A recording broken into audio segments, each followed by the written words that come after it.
On Wednesday nights after our fabulous community life together dinner, you should go if you have not, we have had a Bible study looking at the second lesson for the coming Sunday. And so we've been spending a lot of time in 1 Timothy, 2 Timothy, looking this last Wednesday at the readings for today.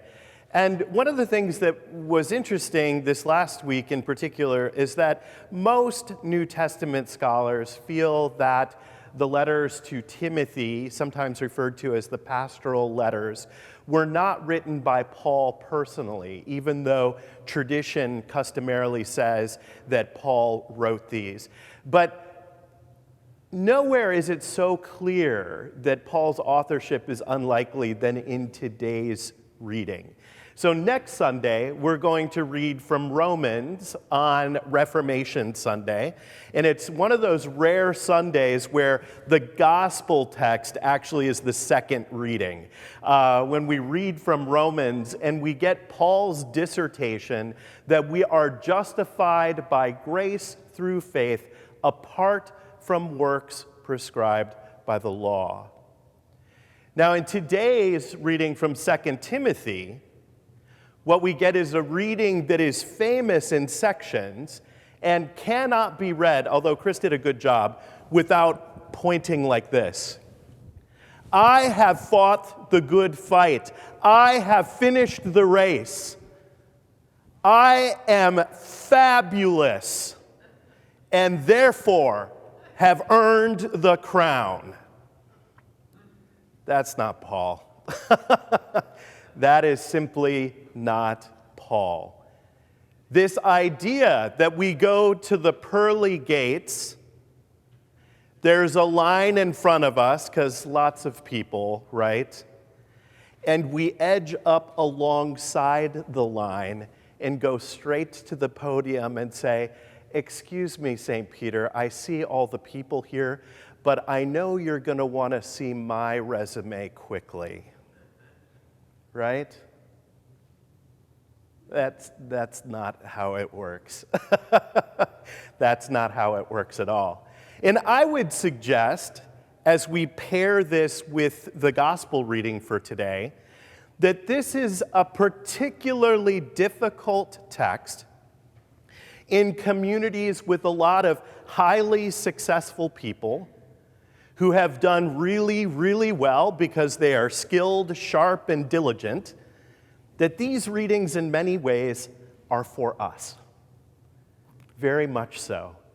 Because we often move through this life, not always, but often, with a clean resume, experience, word of mouth. I have fought the good fight. I have finished the race. I. Now, in the text for today, I want you to notice some things that are not in the text. I find it sometimes interesting to see how Jesus doesn't tell the story. So, in some ways, well, in the text itself, we have the two characters as Elizabeth described them, right? We have the Pharisee saying how great the Pharisee is. But do you notice exactly what the Pharisee is saying? The Pharisee is not saying, I'm super tall, I have the best market stall in the souk. He's not saying those kinds of things. He's saying, I have observed every tenet of the law. I have done everything that has been commanded of me as a person of faith and as a worshiper of you. I have done all the good things. And I have the book with all the gold stars to prove it. Now, the way Jesus doesn't tell the story, though, is there could have been a character who is so good, they didn't feel a need at all even to show up at the temple. Right? The game was on. They just stayed at home, feet up on the coffee table. God knows how awesome I is. I don't even have to try, right? I'm just awesome just being. That's not a character that we have in this parable. We have two characters who are going through the motions in some ways of being observant in their faith. The Pharisee is somebody, by all outward appearance, if you didn't listen too closely to his speaking, doing all the right things, fasting, doing all of these things. But it is so self-centric. And I think that is the difficult piece. There is a very common word in our English usage in this text that I would argue has fallen very out of favor. Nowhere do you interview for a job, do you talk to college recruiters, anything, where the candidate walks out of the room and everybody around the table goes, "Did you sense the humility on that person? They seem super humble," right? That's not the list of the hard-charging attributes of the modern world, right?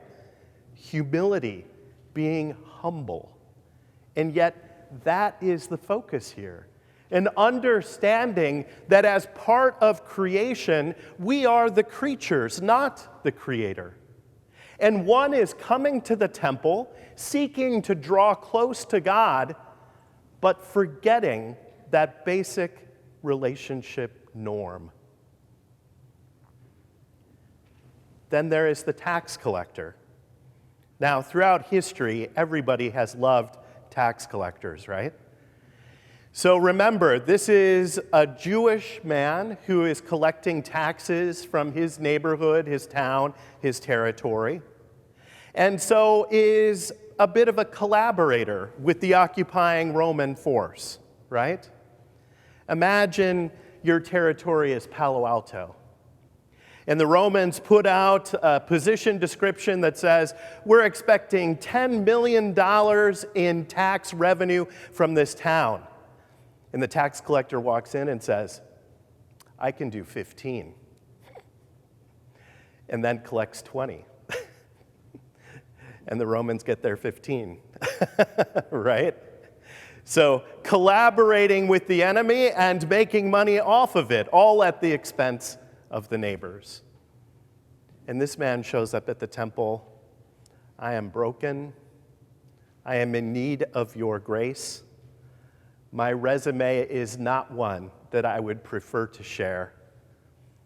I need your mercy." I think as we move through this week, it would be good for us to reflect on some of these words that have perhaps fallen out of favor.